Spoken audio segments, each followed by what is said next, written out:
원장님 오늘 주제가 네. 두드러기입니다. 네. 전 처음 들었어요. 이 두드러기를 한방에서는 은진이라고 네. 표현한다고 하는데 네. 이게 어떤 뜻을 갖고 있는 겁니까? 얘네는 숨어버리는 발진이다. 그래서 숨을 은자를 써서 은진 이렇게 부릅니다. 예, 잠깐 나왔다가 들어간다는 뜻이죠. 우리 모기 물리는 것과 예. 기전은 사실은 같아요. 같은데 이제 자극 요소가 무엇이냐에 따라서 벌레는 항원이 존재하지만 예. 두드러기는 존재하지 않는다는 거죠. 그러다 보니까 환경적인 요소라는 뜻이고 그 환경이 개선되면 금방 없어집니다. 그래서 보통은 뭐 몇 분, 뭐 몇 시간, 길어도 하루를 잘 안 넘기죠. 그러면 이 두드러기가 나타나는 이유는 환경적인 요소 때문인 겁니까? 그렇죠. 대부분이 이제 뭐 다양합니다. 다양한데 음식. 음식. 예, 음식 먹고 두드러기 잘 나는 거죠. 예. 또는 온도. 예, 기후에 의해서. 예. 또는 어떤 자극, 긁거나 금속. 네. 뭐 목걸이, 시계. 예. 그런 데도 잘 나타나겠죠. 뭐 그 외에도 다른 질환의 후유증으로도 나타나기도 합니다만 질환의 후유증이요. 그렇죠. 그러나 대부분은 이런 말씀드린 이제 음식, 온도, 자극 이런 데에서 대부분 발생하십니다. 이 두드러기가 합병증으로도 이어질 수 있습니까? 그러니까 두드러기에 의한 이제 향후 합병증들은 예. 이제 심한 경우에 예. 호흡기 기관지 내부의 혈관 부종으로 발전하기도 하기 때문에 예. 그런 이제 두드러기를 발생시키는 원인이 굉장히 자극적인 것이라면 예. 쇼크, 아나플락시스라고 하는데 그런 것을 유발하기도 하는 예. 그래서 아나필락시스 환자들 초기에 나타나는 것이 대부분 이런 두드러기거든요. 그러니까 두드러기가 심할 땐 나타나게 되고요. 예. 이제 그런 거 말고 이제 두드러기 자체가 너무 오래되면 그러니까 6주 이상 되면 만성 두드러기 이렇게 하거든요. 그럴 때 이제 시도 때도 없이 발생하기 때문에 그런 것이 나중에 다른 많이 긁게 되니까 2차 감염에 의해서 다른 피부 질환으로 발전하기도 합니다. 계절적 영향도 받습니까? 그렇죠. 그 온도라고 말씀드린 부분 중에 그러면 더운 거냐 찬 거냐 예. 둘 다입니다.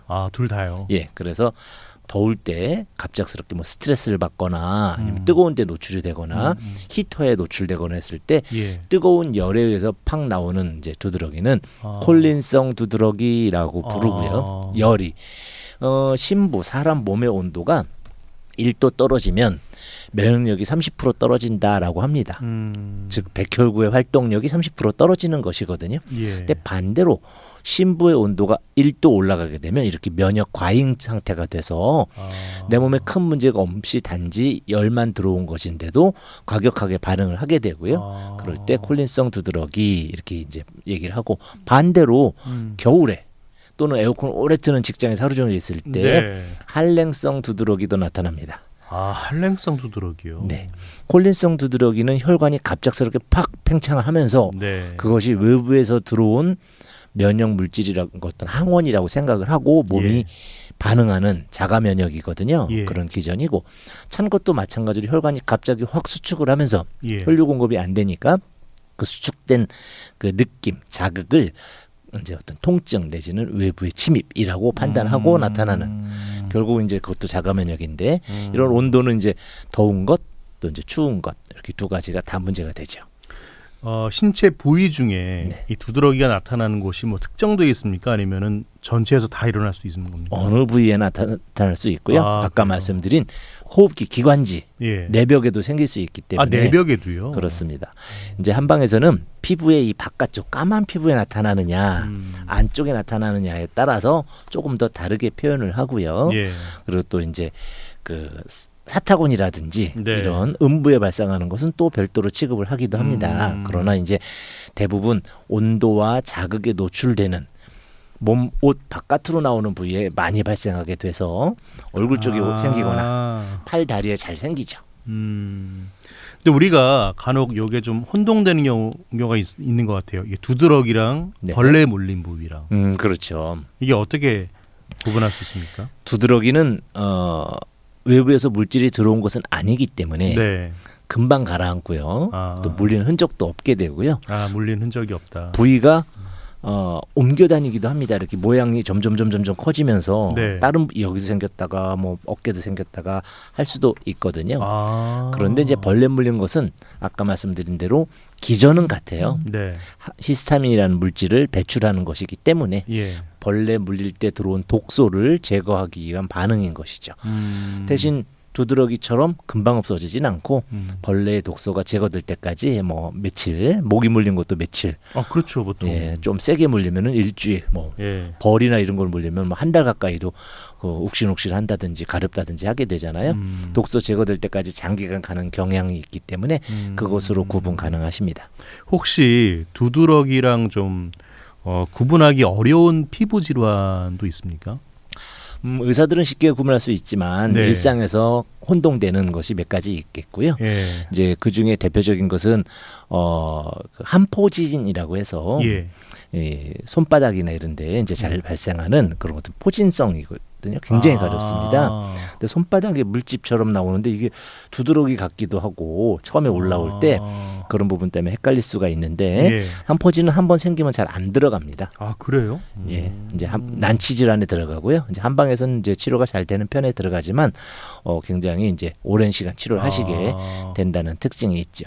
그리고 이제 또 많이 헷갈리시진 않으시겠지만 할 수 있는 것은 알레르기와 두드러기는 서로 구분이 좀 돼야 됩니다. 아, 그건 좀 혼동될 수 있을 것 같은데요. 그렇습니다. 예. 그래서 우리가 흔히 말하는 전형적인 두드러기는 전형적인 자극 요소가 없는 것인데 반해서 네.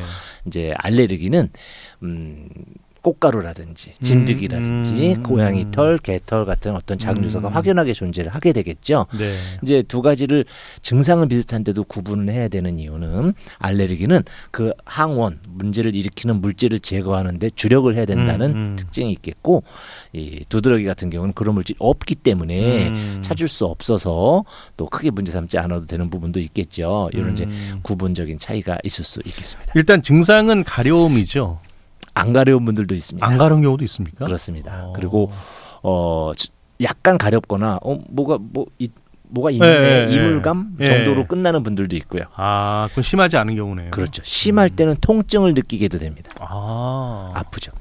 너무 오래된 경우엔 그 부풀어 오른 자리가 갈라 터지는 경우도 있습니다. 아, 그래요. 예, 굉장히 안 좋죠. 또는 막 그 부위가 너무 넓어서 막 홍난 것처럼 물혹이 나온 것처럼 툭 튀어나온다든지 이런 경우들도 이제 있을 수 있는데 또 색깔도 차이가 납니다. 빨간색인 분들도 있고 전혀 색깔 없이 튀어나오기만 한 하얀색인 경우도 있고 한데 그런 식으로 다양한 증상의 차이가 있죠.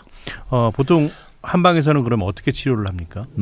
한방에서 은진이라 하면 알레르기와 그 두드러기를 합쳐서 전체를 다 한꺼번에 포함합니다. 그래서 알레르기든 뭐든 전부 히스타민 반응이기 때문에 결국 면역에 대한 과민 반응이거든요. 외부 물질에 대해서 그 물질에 반응하는 이유가 몸이 냉에서 오는 한랭성이라면 몸을 따뜻하게 해주고 혈류의 속도를 빠르게 해주고요.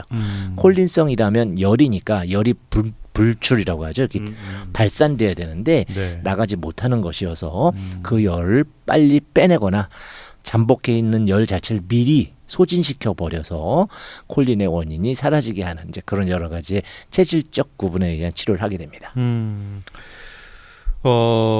음식도 중요할 것 같아요. 두드러기의 가장 1번은 음식이죠. 네, 음식이 대부분은 이제 아시고 계십니다. 나는 뭐 파인애플 먹으면 또 뭐 뭘 먹으면 두드러기가 생긴다. 네, 그렇죠. 뭐 목도 칼칼해, 뭐 피부에 나오기도 해 이런 여러 가지 증상을 보이시게 되는데 그런 것들 외에도 이제 그 어떤 그 감미료, 첨가제가 들어간 음식들이 또 두드러기를 많이 일으킵니다. 그래요? 소세지 같은 거 있죠. 치즈. 인공 감미료 말씀하시는 그렇습니다. 거죠? 인공 감미료들이 들어가서 내부에서 우리 면역계에서 볼 때는 항원처럼 인식을 할 수가 있거든요. 그래서 그런 부분들이 문제가 되신 분들은 평소에 멀리 하시고 음식 관리 좀 해주시는 게 좋겠고요. 그런 것이 몸에 누적이 많이 돼 있다면 한방에서는 그걸 이제 대변이나 이런 쪽으로 그 배출해내는 약들이 있습니다. 강제적으로. 독소를 배출해내는 겁니까? 그러면? 그렇습니다. 그래서 만성 두드러기 환자 중에는 우유라든지 유제품, 치즈 이런 것들을 오래 먹어서 네. 나중에 나 치즈 먹은 지 20년 됐는데 왜 그게 두드러기지? 사실 누적돼서 독소로 작용하는 경우죠. 그럴 경우엔 빼줘야 되는데 그런 치료법까지 다 가지고 있습니다. 예.